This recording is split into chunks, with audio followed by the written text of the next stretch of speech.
satu dua, tes satu dua, tes satu dua. Bismillahirrahmanirrahim. Assalamualaikum warahmatullahi wabarakatuh. Alhamdulillah rabbil alamin wa bihi nasta'in ala umuri dunya waddin. Asyhadu an la ilaha illallah wahdahu la syarika lah wa asyhadu anna Muhammadan abduhu wa rasuluh. Allahumma shalli wa sallim wa barik ala sayyidina Muhammad abdika wa rasulika nabiyil ummi wa ala alihi washabihi ajmain. Rabbi shrah li sadri wa yassir li amri wa hludatan min lisani yafqahu qawli. Rabbana zidna ilma warzuqna fahma waj'alna minas shalihin. Amin ya rabbal alamin. Mari kita mulai kajian tasawuf manajemen hati kitab Al-Hikam dengan membacakan nomor kitab. Adapun pahalanya kita hadiahkan untuk Nabi Muhammad SAW, keluarga dan sahabat-sahabatnya. Kemudian untuk para tabi'in, tabi'ut tabi'in, untuk Syekh Abdul Qadir Al-Jailani, untuk Syekh Imam Ibnu Athaillah Sakandari, untuk guru-guru kita, kedua orang tua kita, dan untuk kaum muslimin dan muslimat pada umumnya. Al-Fatihah. A'udzubillahi minasyaitonirrajim. Bismillahirrahmanirrahim. Alhamdulillahi rabbil alamin. Ar-Rahmanirrahim. Maliki yaumiddin. Iyyaka na'budu wa iyyaka nasta'in. Ihdinas siratal mustaqim. Siratal ladzina an'amta 'alaihim ghairil maghdubi 'alaihim waladdallin. Amin. Ilahi anta maksudi wa ridhaka madlubi. Ya Allah, Kaulah yang kami tuju, ridhoanmu yang kami cari. Amin ya rabbal alamin. Jemaah pengajian rahmati Allah Subhanahu wa taala. Kita lanjuti kajian Al-Hikam hikmah yang kedua ya, Pak Haji ya. Yang kedua ya.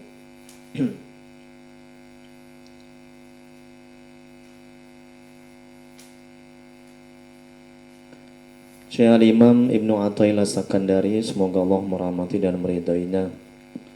Beliau mengatakan, kehendak Anda kepada tajrid. Tajrid yaitu mengkhususkan diri untuk beribadah semata-mata. Nah, di samping Allah mendirikan atau meletakkan Anda di dalam asbab atau usaha lain adalah merupakan syahwat yang tidak nampak dilihat.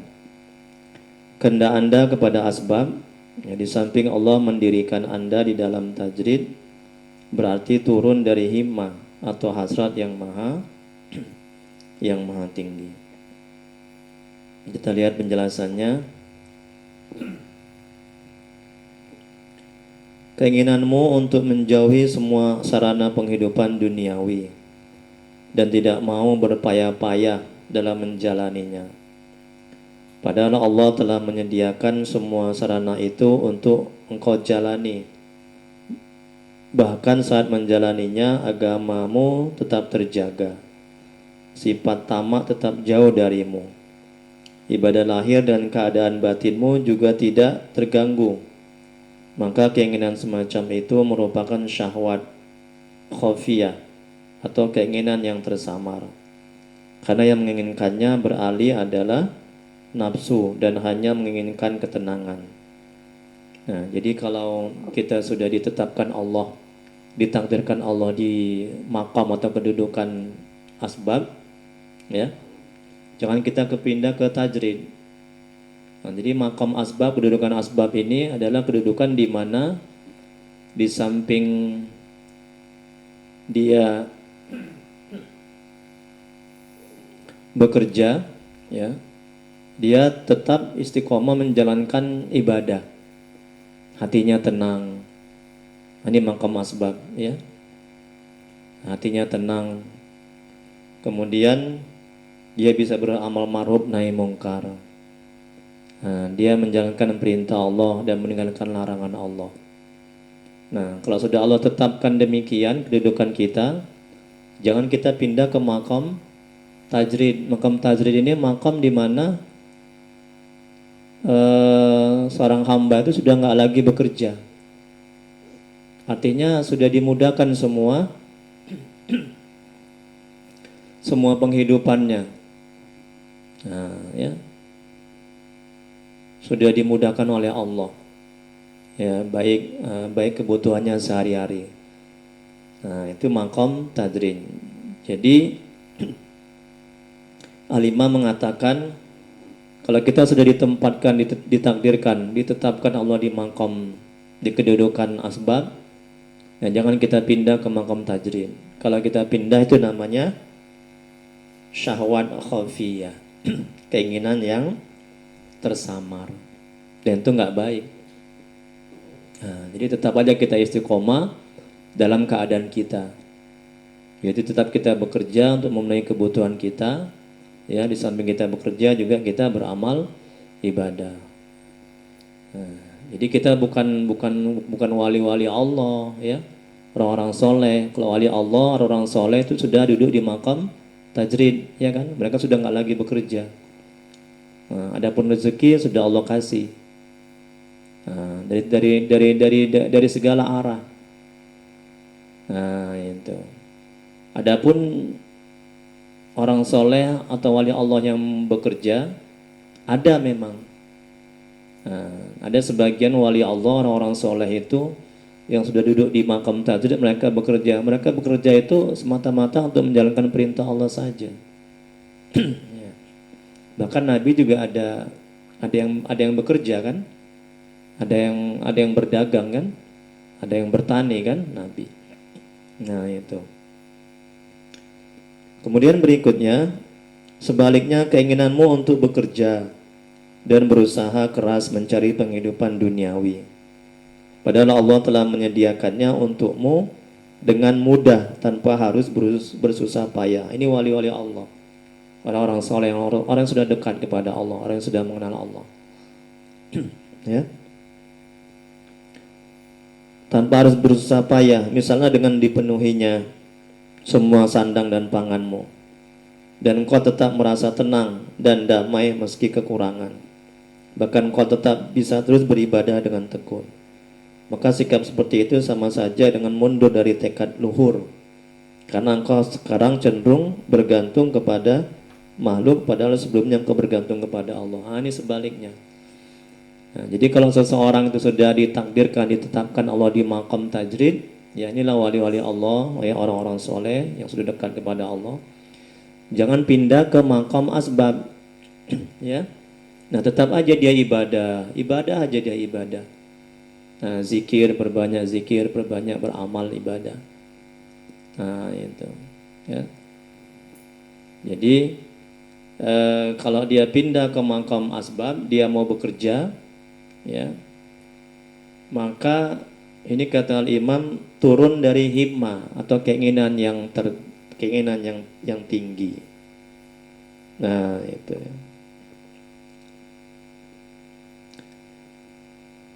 Kemudian manusia yang ditentukan Allah dalam status asbab, yaitu manusia yang di dalam tingkatan status ini, selain beribadah juga untuk kelangsungan hidupnya di dunia adalah dengan jalan bekerja. Inilah asbab. Kayak kita ini kan asbab kan. Nah, itu. Jadi kita bekerja untuk memenuhi kehidupan kita, kebutuhan kita sehari-hari. Nah, jadi maqam kita, kedudukan kita belum sampai ke wali-wali Allah kan, yang mereka tidak bekerja kan.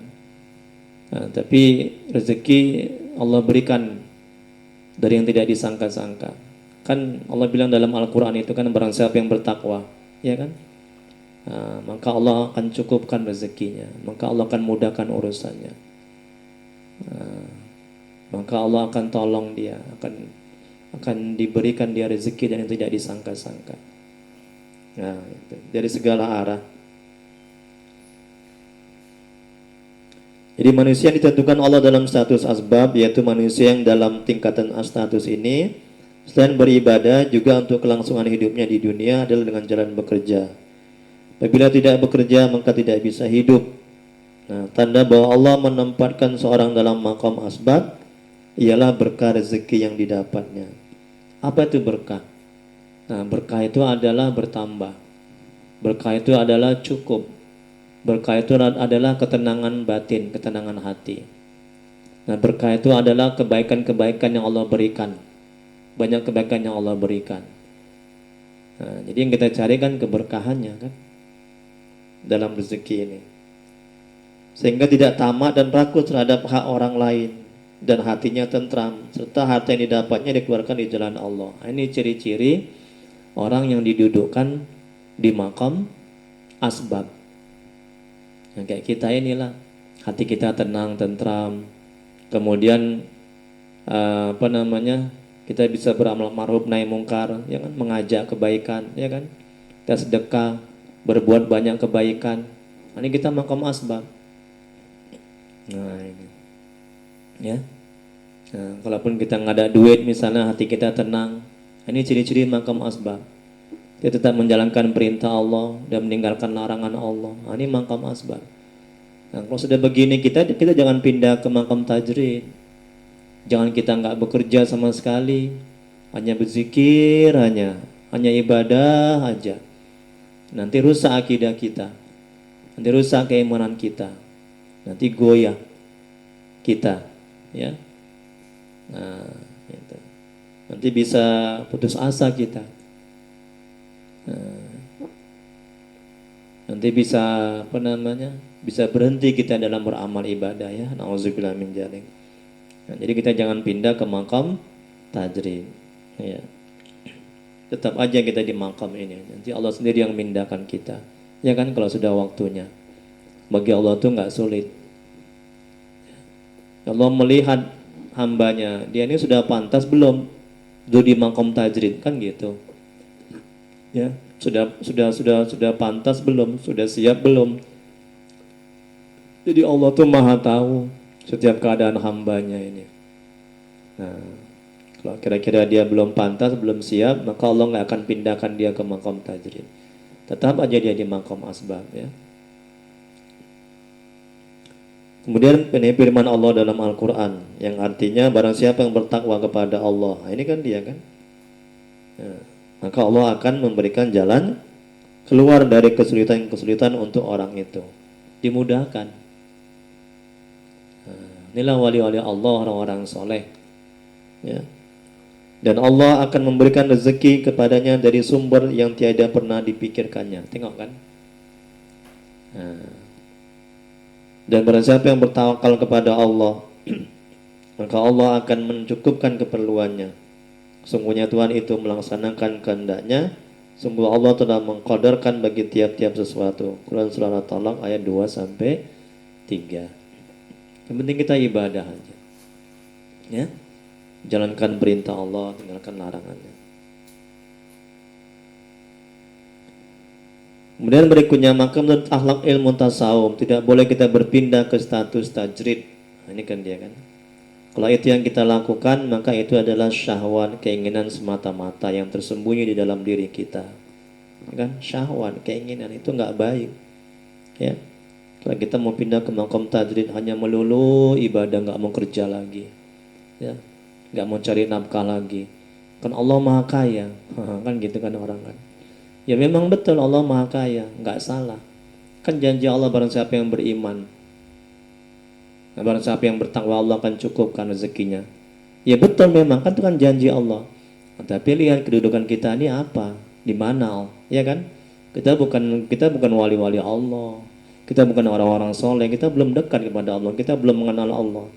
Nah untuk memenuhi kebutuhan kita mesti bekerja. Ya nggak bisa hanya duduk zikir, bim salabim langsung datang dari langit beras, ya kan, nggak bisa, ya kan. Nih, maka menurut akhlak ilmu tasawuf tidak boleh kita berpindah ke status tajrid. Kalau itu yang kita lakukan, maka itu adalah syahwat atau keinginan semata-mata yang tersembunyi di dalam diri kita. Disebutkan dengan syahwat karena kita tidak mau menuruti atau tidak mau sejalan dengan kehendak Allah dan juga sudah menyimpang dari ketentuan Allah. Tengok kan. Nah, kenapa disebut syahwat? Ya, karena kita nggak mau sejalan dengan keinginan Allah. Allah menginginkan kita di makam asbab. Nah, tapi syahwat kita, nafsu kita ingin pindah ke makam tajrid. Berarti kan bertentangan dengan keinginan Allah. Nah, maka tidak akan ada kebaikan di situ.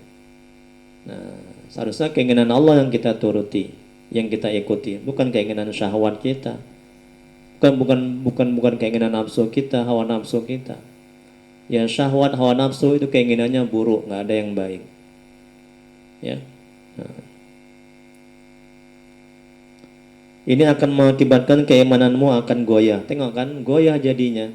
Kalau kita pindah ke makam tajrid, kita melulu ibadah. Nah, kalau kita maka keimanan kita goyah, keyakinan kita akan janji Allah. Ya kan? Hilangnya keyakinan terhadap Allah serta dunia akan terlepas darimu lantaran engkau tidak bekerja. Tengok, yang tadinya kita udah bekerja, kita tinggalkan kerjaan kita. Kita mau ke makam tajrid, mau melulu aja ibadah. Akhirnya kita nggak bisa kita nggak dapat makan, kita nggak dapat rezeki. Kerjaan kita yang kita tinggalkan sudah lepas, meninggalkan kita. Nah, kita yang meninggalkan kerjaan itu. Nah, dunia tidak kita dapatkan. Ya, lantaran engkau tidak bekerja dan akhirat tidak terjangkau olehmu lantaran niatmu tidak sehat. Udah dunia nggak dapat, akhirat juga nggak dapat. Karena apa? Karena niatnya nggak benar. Nah, dia pindah ke makam tajrid, dia mau tenang-tenang, dia nggak mau capek-capek lagi kerja. Dia mau ibadah aja udah. Nah itu. Kemudian berikutnya, manusia ditentukan Allah dalam status tajrid. Tingkatan status ini sudah tinggi nilainya pada sisi Allah. Ini wali-wali Allah, orang-orang soleh, orang sudah mengenal Allah. Penghidupannya telah dimudahkan oleh Allah, sehingga tidak sulit lagi dalam mengatasi hidup dan kehidupannya. Dia tidak perlu bekerja dan berusaha untuk menghasilkan rezeki. Tapi rezekilah yang datang kepadanya, ya kan? Wali-wali Allah itu kan orang-orang soleh. Tok, ini Tuhan ada beras, ya kan? Kita kerjaannya hanya ngajar aja. Nah, banyak orang yang kasih dia, ya. Rezeki yang datang kepadanya, tanda bahwa Allah menempatkan seorang dalam makam tajrid. Ini wali-wali Allah, orang-orang soleh, orang sudah mengenal Allah. Adalah ketenangan jiwa dan kejernihan hati. Maka menurut akhlak ilmu tasawuf agar ia tidak turun ke makam asbab. Kalau itu terjadi, maka ia menurunkan nilai dirinya dari hikmah tekad yang bermutu tinggi, serta ibadahnya akan terganggu, keberkahan yang telah diberikan Allah kepadanya akan dicabut oleh Allah. Tengok ini. Kalau sudah di makam tajrid, ya wali-wali Allah, orang soleh ini, orang sudah mengenal Allah, jangan pindah ke makam asbab. Nah, kalau dia pindah, itu berarti dia menurunkan hikmah atau keinginan yang bermutu tinggi, yang bernilai tinggi, atau tekad yang bernilai tinggi. Apa tekad dia? Tekad dia kan mengenal Allah, dekat kepada Allah, sampai kepada Allah. Tiba-tiba dia mau turun ke makam asbab. Nah, itu yang mau bekerja dia itu. Berarti menurunkan nilai derajat tekad yang bermutu tinggi. Serta ibadahnya akan terganggu. Nah, kemudian keberkahan telah diberikan Allah kepadanya akan dicabut. Yang tadinya sudah dia zikir aja, sholat aja, dia dapat rezeki, nggak taunya dia pindah ke makam asbab. Allah ambil lagi keberkahan, Allah tarik lagi keberkahan. Nah, jadi dia tidak bersyukur jadinya, ya. Nah, itu jadi nggak boleh kalau sudah didudukkan di makam tajrid atau kedudukan tajrid tadi, ya. Kemudian berikutnya, tanda bahwa Allah menempatkan, ini dia tadi, ya. Syekh Al-Imam Ibnu Athaillah As-Sakandari, semoga Allah merahmati dan meridhoinya, berkata, Allah mencegah seorang dari tajrid disebabkan ketamakan nafsunya terhadap tajrid. Karena jika nafsu tamak pada suatu perkara, maka perkara itu menjadi ringan untuknya. Nah, inilah ketika kita ingin kali pindah ke makam tajrid, mau melulu ibadah aja, ya. Nah, jadi apa namanya? Jadi ringan kita melakukannya. Nah, itu ciri-ciri syahwat sedang bermain, nafsu sedang bermain. Nah, ya.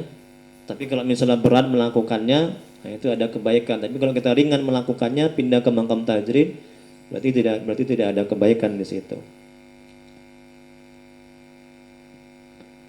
Jika Allah memasukkanmu pada suatu, maka Allah akan menolongmu atas hal itu. Sedangkan jika engkau masuki suatu lantaran keinginanmu sendiri, maka hal itu akan dibebankan kepadamu. Tengok kan?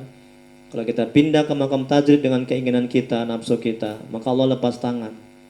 Allah nggak mau bantu, nggak mau tolong. Jadi makanya biar Allah yang memasukkan kita ke makam asbab atau ke makam tajrid, ya. Jangan syahwat kita, jangan nafsu kita, ya. Nah, karena itu semuanya nggak baik. Cara masuk yang benar ialah engkau dimasukkan oleh Allah ke dalamnya, kan? Allah yang masukkan kita ke dalam tajrid atau asbab. Bukan atas keinginan kita, bukan karena nafsu kita. Dan hal sama juga menyangkut cara keluar yang benar. Jadi yang dituntut oleh Allah adalah agar engkau tetap berada pada posisi di mana Allah menempatkanmu. Sehingga Allah sendiri yang berkenan untuk mengeluarkanmu sebagaimana Allah telah memasukkanmu. Jadi biar aja Allah sendiri nanti yang mengangkat kita dari makom asbab ke makom tadrid. Dengan cara apa? Dengan berbagai macam cara Allah. Nah, akan mengangkat kita, akan memindahkan kita. Entah kita gagal terus dalam berusaha, atau kita dimudahkan rezeki dari segala arah, kemudian digerakkan hati kita terus beramal ibadah, di samping itu kita mendapat rezeki dari segala arah, dari hamba-hambanya yang lain, ya. Jadi terserah Allah, ya, bagaimana caranya.